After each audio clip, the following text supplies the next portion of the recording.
मोक्षमार्गस्य नेतारं भेत्तारं कर्म भूभृतां ज्ञातारं विश्वतत्त्वानां वंदे तद्गुणलब्धये। अगला सूत्र हम देखें, द्व्यधिकाधि गुणानां तु, द्वैधिकादि गुणानां तु, द्व्यधिकाधि गुणानां तु, द्वैधिकादि गुणानां तु, तु तु माने लेकिन, द्वि अधिक गुणानाम दो अधिक गुण वालों का बंध होता है। फिर देखें, तु माने परंतु, द्वि अधिक गुणानाम दो अधिक गुण वालों का बंध होता है। क्या मतलब हुआ? अगर एक में रूक्ष हैं 4 शक्ति अंश और दूसरे में हैं 6 शक्ति अंश, तो दोनों जुड़ जाएंगे, क्योंकि 2 अधिक का अंतर है। अगर एक में 4 रूक्ष हैं और दूसरे में 6 स्निग्ध हैं, तो भी जुड़ जाएंगे, क्योंकि 2 अधिक गुण वालों का अंतर है। अर्थात अगर स्निग्ध रूक्ष गुण में जहाँ 2 का अंतर पाया जाएगा, वे बंध को प्राप्त हो जाते हैं। सूत्र देखें, द्वि अधिक गुणानाम तु माने लेकिन, 2 अधिक गुण वालों का बंध हो जाता है, चाहे वे समान जाति के हों या असमान जाति के हों। ये उमा स्वामी महाराज इस सूत्र में कह रहे हैं। आचार्यों की 2 मान्यता हैं, लेकिन उमा स्वामी महाराज तो यहाँ स्पष्ट ये कह रहे हैं, और इनके टीकाकारों का भी यही कहना है, आचार्य पूज्यपाद महाराज, अकलंक देव आदि महाराजों का, कि 2 अधिक गुण वालों का ही बंध होता है, 3, 4, 5, 6 अधिक गुण वालों का बंध नहीं होता। प्रश्न उठता है, मान लो 10 गुण वाला स्निग्ध है और 8 गुण वाला रूक्ष है, इन दोनों का बंध हुआ, तो इन दोनों के बंध में जो स्कंध बनेगा ना, वो स्कंद स्निग्ध वाला होगा या रूक्ष वाला? रूक्ष वाला स्निग्ध रूप परिणमन करेगा या स्निग्ध वाला रूक्ष रूप परिणमन करेगा? इसके लिए आचार्य ने स्वयं बहुत अच्छा अगला सूत्र लिखा है, बंधेदिकौ पारिणामिकौ च। बंधेदिकौ पारिणामिकौ च। बोलिए, बंधेदिकौ पारिणामिकौ च। अर्थ देखें सूत्र का, सरल है बिल्कुल। बंधे, बंध होने पर, अधिकौ अधिक गुण वाला, पारिणामिकौ च परिणमन कराने वाला, च माने भी होता है। पहले सूत्र समझ लें, फिर मैं इसका भावार्थ बताऊंगा। बंधे, बंध होने पर, अधिकौ अधिक गुण वाला, पारिणामिकौ च परिणमन कराने वाला भी होता है। तात्पर्य क्या हुआ? तात्पर्य ये हुआ, अगर 8 गुण रूक्ष के हैं एक परमाणु में, और दूसरे में मान लो 10 गुण स्निग्ध के हैं, और दोनों अगर जुड़ेंगे ना, तो रूक्ष वाला स्निग्ध बन जाएगा। क्यों? उसके 10 अंश हैं, इसके 8 अंश हैं। अर्थात जब बंध होगा तो कम अंश वाला अधिक अंश वाले के साथ जुड़ जाएगा, उस रूप परिणमन कर जाएगा। अगर दोनों स्निग्ध स्निग्ध हैं, फिर तो कोई प्रश्न ही नहीं है। दोनों रूक्ष रूक्ष हैं, तो भी कोई प्रश्न नहीं। यहाँ प्रश्न ये हो रहा है कि कम अंश वाला और ज़्यादा अंश वाला 2 अगर जुड़े, तो जो स्कंद बनेगा ना, वो स्कंद किन गुण वाला होगा? तो अगर ज़्यादा गुण है रूक्ष के, कम है स्निग्ध के, तो स्निग्ध वाला रूक्ष रूप परिणमन कर जाएगा। सूत्र क्या बनाया? बंधे, बंध होने पर, अधिकऊ अधिक गुण वाला, पारिणामिकऊ परिणमन कराने वाला भी होता है। करने वाला नहीं, कराने वाला भी होता है। एक छोटा उदाहरण जो आचार्य देते हैं। आचार्य देते हैं, एक दुकान में दो पार्टनरों ने मिलकर एक दुकान खोली। एक ने लगाए 20 लाख, एक ने लगाए 40 लाख। दुकान खुल गई। मान लो 20 लाख वाला है मोहनलाल, 40 लाख वाला है सोहनलाल। तो दुकान पे नाम किसका पड़ेगा? सोहनलाल का। सोहनलाल का। सोहनलाल ने उन मोहनलाल जी को अपने से ढक दिया। उसी तरह कम गुण वाला अगर ज़्यादा गुण वाले के साथ जुड़ेगा ना, तो उसको परिणमन करना होता है। ज़्यादा गुण वाला थोड़ी परिणमन करेगा। सूत्र क्या बना? बंधे बंध होने पर अधिकऊ अधिक गुण वाला, पारिणामिकऊ परिणमन कराने वाला भी होता है। कहते हैं ना, सोबत का बड़ा असर होता है। दो छात्र हों, मान लो बिल्कुल अच्छे स्वभाव वाले, और 4 छात्र हों खाने पीने वाले, और दोनों एक छात्रावास में मान लो रहें या एक कमरे में रहें, तो जो संत परिणति वाले हैं वो भी बिगड़ जाते हैं सोबत के कारण। इसलिए बंद होने पर अधिक गुण वाले परिणमन कराने वाला भी होता है। पहले द्रव्य की परिभाषा अस्तित्व के हिसाब से दी थी। अब द्रव्य की एक दूसरी परिभाषा आचार्य दे रहे हैं। गुण पर्यय व द्रव्यम। गुण पर्याय व द्रव्यम। बोलिए। गुण पर्याय व द्रव्यम। गुण और पर्याय वाला द्रव्य होता है। द्रव्य किसे कहते हैं? जिसमें गुण भी हो और जिसमें पर्याय भी हो। ऐसा कोई द्रव्य नहीं मिलेगा जिसमें कोई गुण ना हो और जिसकी कोई फॉर्म ना हो, पर्याय ना हो। ऐसा कोई द्रव्य मिल ही नहीं सकता। किसी न किसी पर्याय में तो वो होगा ही। इसलिए पहले आचार्य ने लिखा था, क्या लिखा था? सद्रव्य लक्षणम उत्पाद व द्रव्य युक्तम सत। वो परिभाषा जो द्रव्य की दी थी वो उत्पाद व द्रव्य परिणमन करने, कराने और एग्जिस्ट रहने के हिसाब से दी थी। अब ये दूसरी परिभाषा दे रहे हैं। द्रव्य की एक विशेषता और है। क्या है? वह गुण पर्याय वाला होता है। गुण पर्याय व द्रव्यम। जो गुण और पर्याय वाला हो उसे द्रव्य कहते हैं।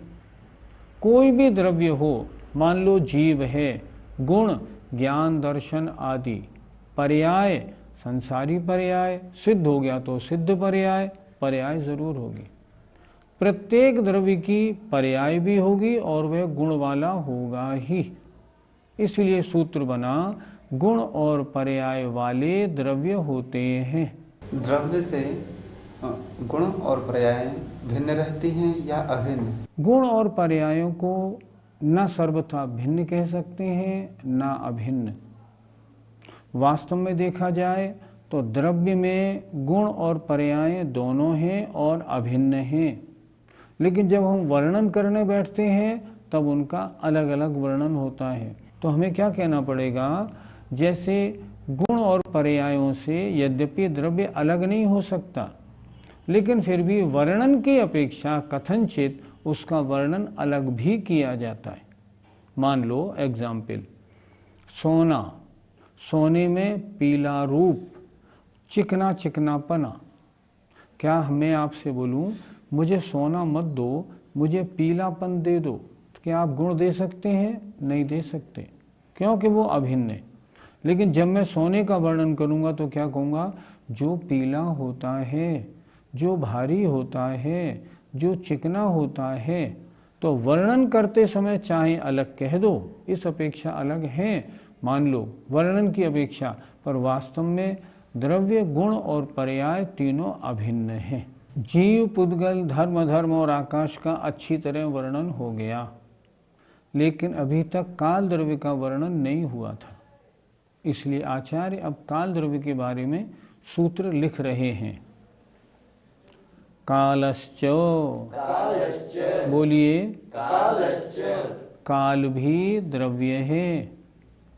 काल भी द्रव्य है, उसमें भी उत्पाद व द्रव्य है, वह भी गुण पर्याय वाला है, इसलिए काल भी द्रव्य है। इसलिए ये सूत्र लिखा गया। इस प्रकार द्रव्य कितने हो गए? 6। जीव, पुद्गल, धर्म, धर्म, आकाश और काल। पंडित जी, जब काल भी द्रव्य है तो उसका वर्णन पहले क्यों नहीं किया गया? पहले कैसे करते? पहले उन्होंने शुरू में ही लिखा अजीव काया। तो काल द्रव्य कायवान नहीं है, काल द्रव्य एक प्रदेशी है, काल द्रव्य बहुप्रदेशी नहीं। इसलिए कायवान न होने से अजीव तो है, तो अजीव काया में काल का वर्णन कैसे बैठ जाता बताओ? इसलिए उन्होंने नहीं किया। उन्होंने कहा काल का वर्णन तो करना है, पहले उन द्रव्यों का वर्णन कर दें जो अजीव भी हैं और कायवान भी हैं। इसलिए काल का वर्णन पहले नहीं किया गया। आपने कहा काल द्रव्य एक प्रदेशी है, इसलिए इसका वर्णन नहीं किया। पुद्गल भी तो एक प्रदेशी है, फिर उसका वर्णन तो कर दिया, वहीं पर काल द्रव्य का भी वर्णन कर देते। आपकी बात बिल्कुल ठीक है। यद्यपि पुद्गल का अणु एक प्रदेशी है, लेकिन वो तो अन्य और परमाणुओं के साथ मिलके स्कंद बन जाता है, इसलिए उसका वर्णन तो वहाँ कर दिया कि वो उपचार से बहुप्रदेशी बन जाता है, इसलिए कर दिया। लेकिन काल द्रव्य तो बहुप्रदेशी बनता ही नहीं। उन्होंने द्रव्य संग्रह की एक गाथा आप लोगों ने पढ़ी होगी, एय पदेशो बेअणु राणा खंधप देश दो होदी बहुदेशो उबयारा तेणय काओ भणंत सवर्णु। आचार्यों ने, सर्वज्ञ देव ने पुद्गल के अणु को क्यों कह दिया अस्तिकाय? क्योंकि वह अन्य अणुओं के साथ मिल करके स्कंद बन जाता है, इसलिए। लेकिन काल द्रव्य तो ऐसा है ना, जो अन्य काल द्रव्य के अणुओं के साथ मिलके स्कंद नहीं बनता, उसको बहुप्रदेशी कैसे मान ले अस्तिकाय? इसलिए उसको अस्तिकाय न होने के कारण पुद्गल के साथ में वर्णन नहीं किया।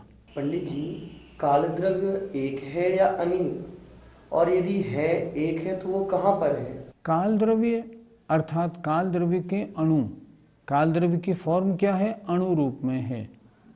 वे काल द्रव्य के अणु कितने हैं? असंख्यात हैं। लिखा है ना उन्होंने, ते कालाणु असंख्य दव्वाणी। वे काल के अणु कितने हैं? असंख्यात हैं। असंख्यात में भी कितने हैं? जितने लोकाकाश के प्रदेश हैं उनमें हर प्रदेश पर एक एक परमाणु है। हर लोकाकाश के एक एक प्रदेश पर एक एक परमाणु है। तो जितने लोकाकाश के प्रदेश हैं ना, उतने कालाणु हैं। ये एक से एक जुड़ते नहीं, क्योंकि इसमें स्निग्ध रूक्ष गुण नहीं है।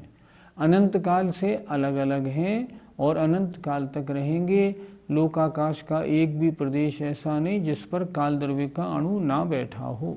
प्रश्न है, वो काल द्रव्य कितने समय वाला है? तो आचार्य सूत्र लिख रहे हैं, सोनंत समयः, सोनंत समयः, सोनंत समयः। सोनंत समयः।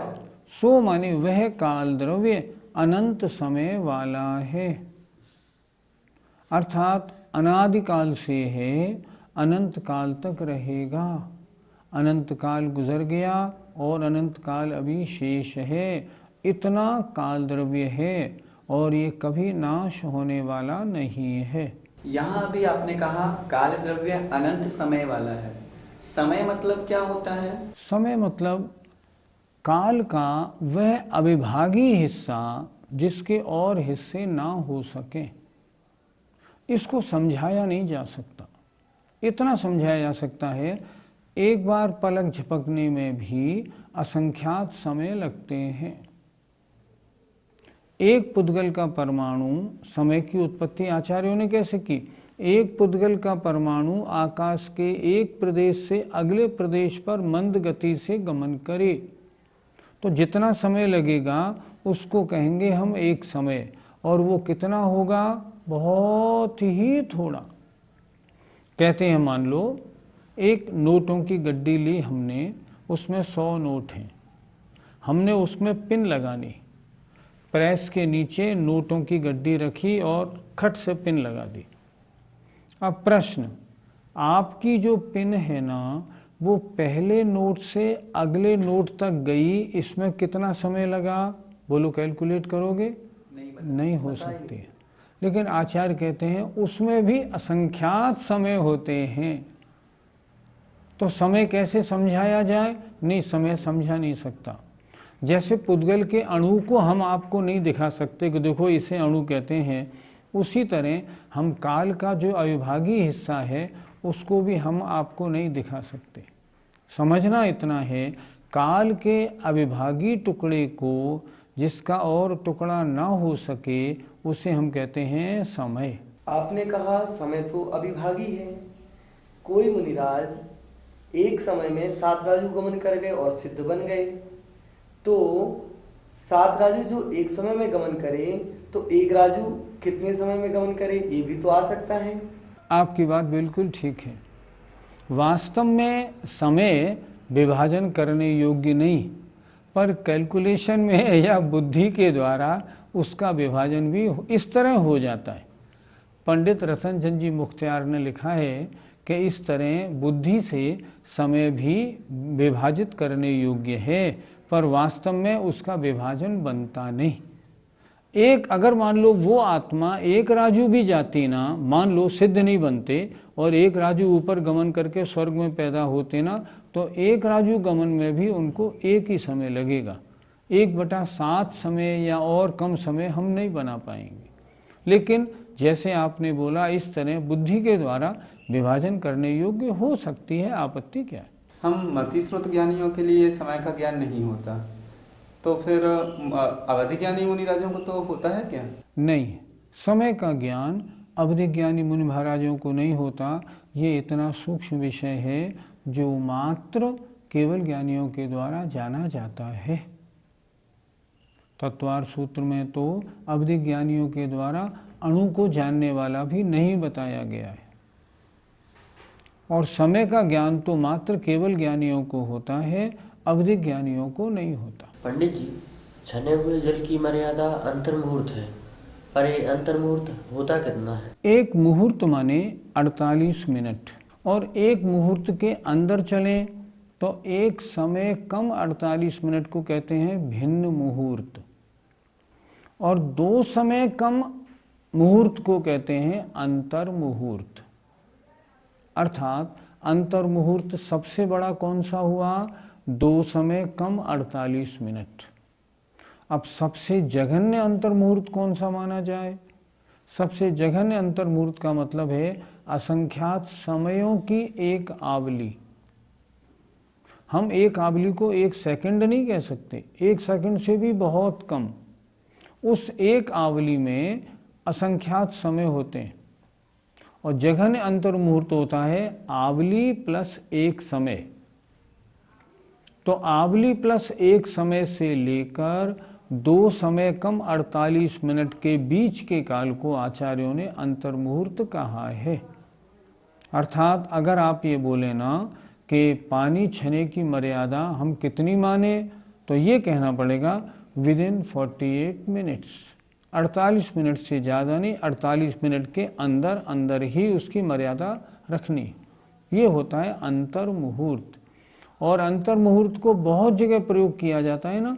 मैंने बताया आवली प्लस 1 समय को भी अंतर मुहूर्त, संख्यात आवली का भी अंतर मुहूर्त, 1 सेकंड भी अंतर मुहूर्त, 1 मिनट भी अंतर मुहूर्त। तो भिन्न भिन्न स्थानों पे उसी प्रकार लगा लेना चाहिए। ये नहीं कि हम सब जगह 48 मिनट से कुछ कम लगाएं तो ठीक नहीं बैठेगा। एक सूत्र आया था गुण पर्यय व द्रव्यम। अब प्रश्न है गुण और पर्याय की परिभाषा क्या है? ये भी तो मालूम पड़ना चाहिए, तभी तो द्रव्य समझ में आएगा। तो आचार्य अब 41वें सूत्र में गुण की परिभाषा लिख रहे हैं। देखें, द्रव्याश्रया निर्गुणा गुणाः। द्रव्याश्रया निर्गुणा गुणाः। द्रव्याश्रया जो द्रव्य के आश्रय रहते हों और जिनमें अन्य गुण निर्गुणा, जिनमें अन्य गुण न पाए जाएं, उन्हें गुण कहते हैं। थोड़ा समझ लेते हैं। जैसे ज्ञान और दर्शन गुण ये कहाँ पाए जाएंगे? जीव द्रव्य के आश्रय। जीव होगा तो ज्ञान दर्शन होंगे, लेकिन क्या ज्ञान में अन्य कोई गुण है? नहीं। ज्ञान में दर्शन नहीं, ज्ञान में सुख नहीं, ज्ञान में चारित्र नहीं, वो अलग गुण। अच्छा, दर्शन गुण में क्या ज्ञान गुण है? नहीं है, लेकिन वो जीव में है। तो यहाँ क्या कह रहे हैं? जो द्रव्य के आश्रय तो रहते हों, अर्थात द्रव्य से अलग नहीं पाए जाएं। क्या ज्ञान दर्शन गुण हमें जीव से अलग मिल सकते हैं क्या? नहीं मिल सकते। मिलेंगे तो जीव में ही मिलेंगे। तो द्रव्याश्रया, और जिनमें अन्य गुण न पाए जाएं, ज्ञान में दर्शन नहीं, सुख नहीं, शक्ति नहीं। सुख में ज्ञान नहीं, दर्शन नहीं, शक्ति नहीं। कितनी अच्छी परिभाषा बनाई कि जो द्रव्य के आश्रय रहते हों, द्रव्य से भिन्न, अलग, सेपरेट नहीं प्राप्त किए जा सकें, और जिनमें अन्य गुण न पाए जाएं, उन्हें कहते हैं गुण। आचार्य श्री जब इसका अर्थ बताते हैं तो आचार्य श्री कहते हैं कि आचार्य श्री के गुरु आचार्य ज्ञान सागर जी महाराज इस सूत्र का अर्थ ऐसे बताते थे। इस सूत्र का एक अर्थ और भी लगता है। क्या लगता है? द्रव्याश्रया, द्रव्य माने पैसा। जो पैसे वाले हैं, जो द्रव्य के आश्रय हैं, चाहे वे गुण रहित हों तो भी गुणी कहलाते हैं। क्या अर्थ बताते थे वो? द्रव्याश्रया, जो पैसे वाले हैं, द्रव्याश्रया, जिनके आश्रय द्रव्य रहता है, जिनकी तिजोरी में माल है, उनमें चाहे निर्गुणा, चाहे कोई गुण नहीं हो, फिर भी गुणा, वे गुणवान कहलाते हैं। लेकिन खैर वो तो हंसी की बात थी, वो बताया करते थे, मैंने आपको बताया। लेकिन इसका अर्थ क्या बनता है? जो द्रव्य के आश्रय रहते हों और स्वयं जिनमें अन्य गुण न पाए जाएं, उन्हें गुण कहते हैं। कोई द्रव्य ऐसा नहीं मिलेगा जिसमें गुण ना हो, क्योंकि गुण पर्याय व द्रव्यम, ये द्रव्य की परिभाषा है। प्रत्येक द्रव्य में गुण भी होंगे और पर्याय भी होंगी। गुण कितने प्रकार के होते हैं? गुण दो प्रकार के होते हैं, एक सामान्य गुण, एक विशेष गुण। सामान्य गुण जो अन्य द्रव्यों में भी पाए जाएं, जैसे अस्तित्व, वस्तुत्व आदि। विशेष गुण जो उसी द्रव्य में पाए जाएं, जैसे जीव के ज्ञान दर्शन। इस तरह गुण दो प्रकार के, सामान्य और विशेष। आइए, समय पूरा होने को है, सूत्र भी एक बचा है। अब पर्याय की परिभाषा लेते हैं। क्या लिखा? तद्भावः परिणामः। तद्भावः परिणामः। क्या अर्थ हुआ? तद्भावः, जो द्रव्य जिस रूप से उस द्रव्य का होना है, जो द्रव्य जिस पोजीशन में है, वह परिणाम, वह उसकी पर्याय है।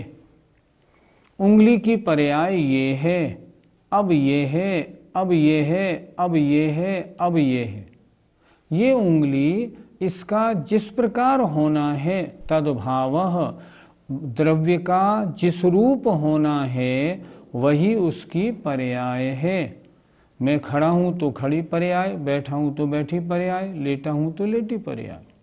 तद्भावः परिणामः, द्रव्य का जिस रूप होना होता है वह उसकी पर्याय होती है। इस प्रकार गुण और पर्याय वाले द्रव्य होते हैं। आइए, जय जिनेन्द्र।